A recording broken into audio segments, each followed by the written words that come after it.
সেই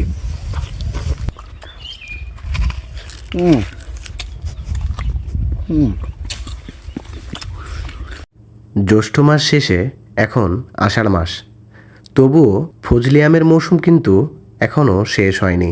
ফুপির বাসায় আম খেতে গিয়ে কি করলাম সবই থাকছে আজকের এই ব্লগে। চলেন শুরু করা যাক। জঙ্গলে মঙ্গল, জঙ্গলে খাবার জিনিসের অভাব নাই। এখানে আমের গাছ আছে, পাকা পাকা আমের অভাব নাই, একদম হলুদ পাকা।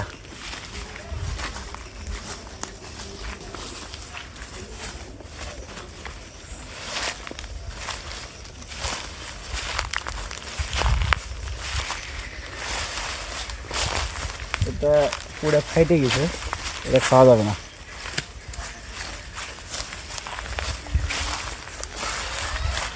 এই যে এগুলো আম কেউ খায় না।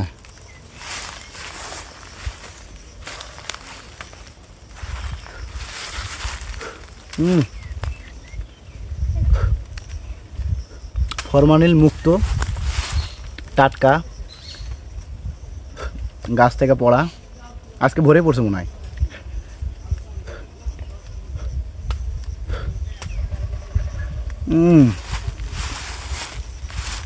সেরকম টক মিষ্টি, কিন্তু দেখুন আমের জাত না। আম যদি ভালো আম হইতো তাহলে গাছের নিচে পড়ে থাকতো না, তাও খাইতেছি। দেখছো জায়গায় মাথায় যে পড়ে নাই, কপাল মাত্র পড়লো। এই যে আঠা, কি রে ভাই, মাথায় পড়তে লাগছিল, এটাই খাই।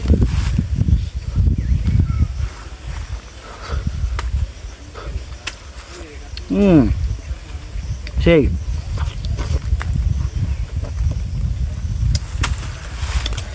এগুলো নিয়ে যাই, বাকিটা পরে খাবো।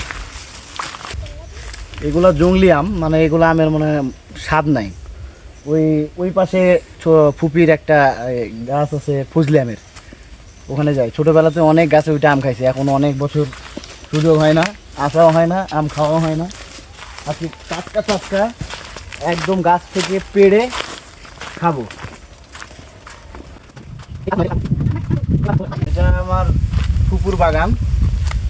আসলে ছুটি থেকে আস্তে আস্তে আমার দেরি হয়ে গেছে, সব আম নামায় ফেলছে। আম মোটামুটি নাই, অল্প অল্প কিছু কিছু আছে। ওই ভিতরে কয়েকটা আম দেখা যাচ্ছে ওই গাছটাতে, ওইখানে যাব। ওটা মনে হয় ফজলি আম, ওটা থেকে নামায় খাবো। ফজলি আম পাকার সময় হয় নাই, কিন্তু ফজলি আম কিন্তু কাঁচাও খাওয়া যায়। হ্যাঁ, আর ছোটোবেলায় গাছে কত উঠছি, বাদরামি করছি। এই আমের গাছ দেখে ছোটোবেলার একটা কথা মনে পড়ে গেল। অনেক বছর হয়ে গেছে, বয়সও ভারী হয়ে গেছে, দেখি পারি কি না। এই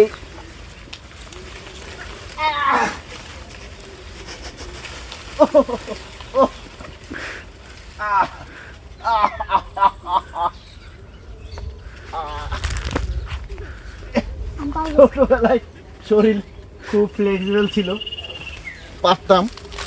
এখন বয়স ভারী হয়ে গেছে, এখনো সম্ভব না।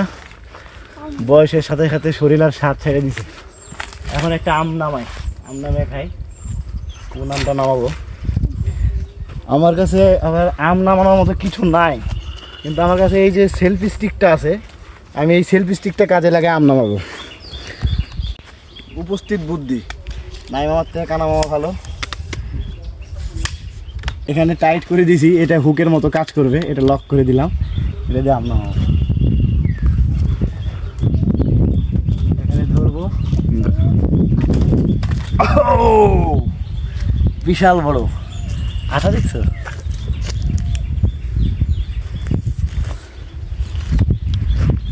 অনেক কাজের। গাছের আম গাছের নিচে বসে খাওয়ার মজাই আলাদা।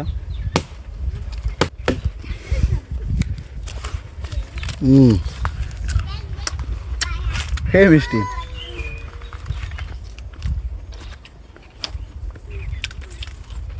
নে তুই একটু খা।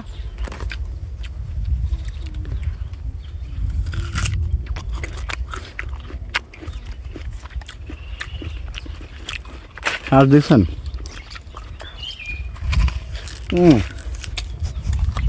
হুম।